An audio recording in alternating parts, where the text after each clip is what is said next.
Alright, David here, and today we're going to be talking about 2D arrays.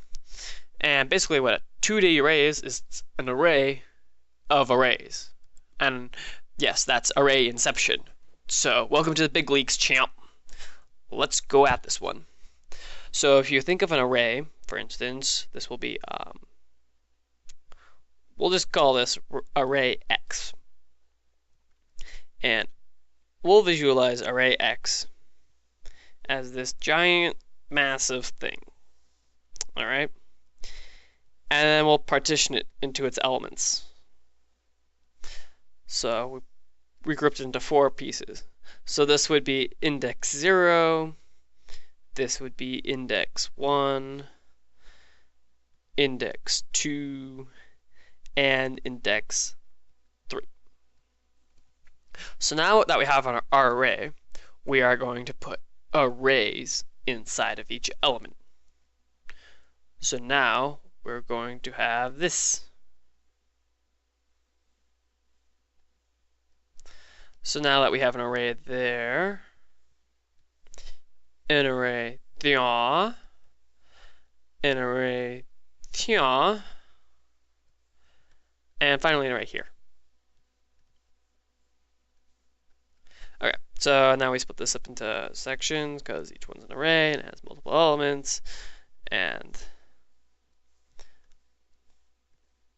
if we split them into equal ones, it makes it easier for me to label, so I don't have to label unequal arrays. So we can call this one array 0, or index 0, like right there, and right there, and right there, and right there. And then this would be 1, right there, and right there, and right there, and right there. And then this would be 2, so right there, right there, right there, right there, and then this would be 3. Right there, right there, right there, right there. Okay, and remember, all of this stuff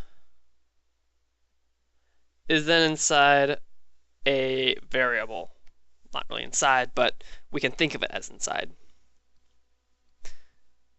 So if we think of it as inside, we would just do, for instance, if we call this green part our 2D array, to access, let's say our goal is to access this guy right here. Well, the first thing we need to do is access the thing surrounding the entire array, surrounding everything, and that would we're just going to call this our 2D array for now. And then the next thing we need to do is we need to access one of the X arrays. So we need to go down to the second one, because our goal is right here. So remember, second one. So to access the second one, we just, business as usual, put the 2 there. And then to access the fourth one, so this is actually more like the third one, because, you know, 0, 1, 2, 3, we just need to put, oh god, what is that? A 2? A 2. It's a 2. I swear to god, it's a 2. Then the next thing we need to make this in a color, because to keep up. And then we go 3. So that makes sense. 2, it's basically like coordinates on a coordinate system. 2, 3, X come all the way over to 2, and then we go down 3, or, you know, to that third position, because, you know, start counting from 0. Anyways, that's basically the overarching idea of it. Where it really becomes useful is when we start expanding our 2D arrays. So, for instance, it's really good for keeping track of 2D information. So, as an example, I will, boom, grid. Ha! Haven't seen that one before, have you? Okay, so we'll assume that this entire grid is going to be our 2D array. And then, so if we have 2D array, the larger array, the one that holds all the smaller arrays, is going to be red. So this would be an index of 0, and this would be 1, 2, ... you understand. And then down the side, we'll do a different, need to find a perfect color. So each one of these columns, right, is an array with all of these boxes. That's one array. This is the next array. And the boxes kind of represent like each element in the array. So I'm just gonna assume you understood that so far.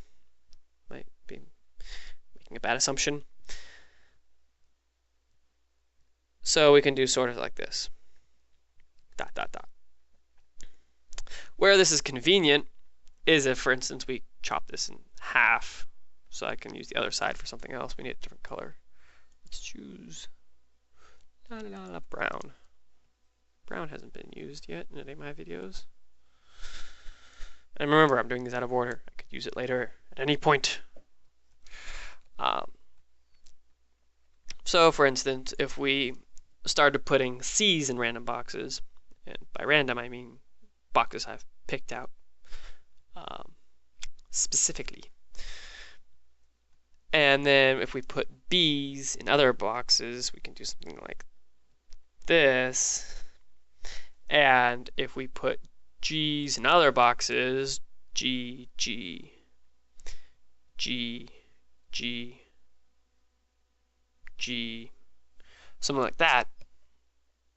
And then in all the other boxes, we put A, A, A, A. Well, if we're making a Mario game, C can stand for coin, B can stand for block, and G can stand, well, G6, whatever. G can stand for grass, and A can stand for air. Just it's like a placeholder. And then we pass this array along to the graphics portion of your program, and you end up getting it's 1, 2, 3, 4 way.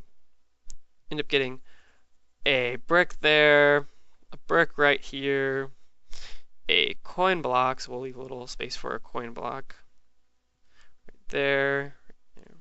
So you end up getting a coin block in a couple of these places. Coin block, and then you then get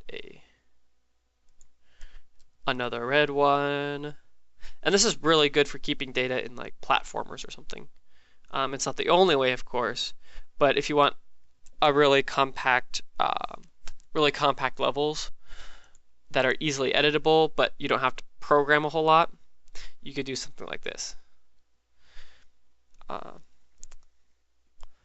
And then you can fill in the grass, and there is a level for a platformer, just using 2D arrays. In the next video, I'll show you how to create 2D arrays and how to create them, how to program them, but I will not show you how to create a platformer. That, my friend, is for another series of episodes that I would love to get around to. All right, see you in the next video.